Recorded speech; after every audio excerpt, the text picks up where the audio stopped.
Okay, so we're going to set up a video here to describe the process of using LinkedIn to look for people in the food industry that we might target who own food manufacturing companies.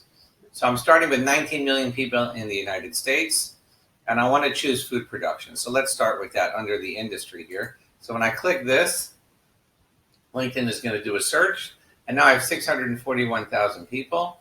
And I say, hey, you know what? I want to just contact chief executive officers under the title, and now I get 485 people. And maybe that's too small, but that's what LinkedIn tells me are CEOs within the United States. If I want to go even smaller and say, hey, let's just do California, I can limit it now to 85 people. And you can see here, these are second degree. That means I'm 1 degree removed from him. This is actually my wife's profile. Here's one that I'm a 3rd degree removed.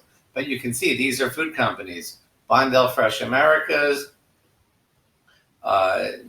Cielo Foods, Rich Products. These are companies that are in the food business. And if I want to change and say, hey, I don't want to go after a chief executive officer. Maybe that's too big. Let me try going after people that are identified differently as an owner. Maybe it's a family business, and I can go after somebody like that.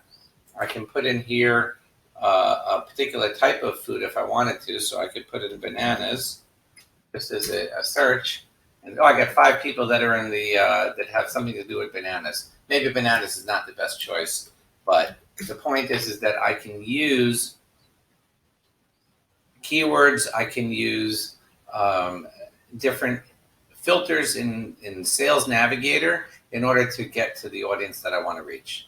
And then afterwards, that's when I can start sending them messages to say, hey, let's connect. So here's a place I can use to send a message. Oh, this one I can't actually message, but you get the idea. I can start messaging them. I can use tags to record them for the future, to come back to look for them, and I can try to connect with them.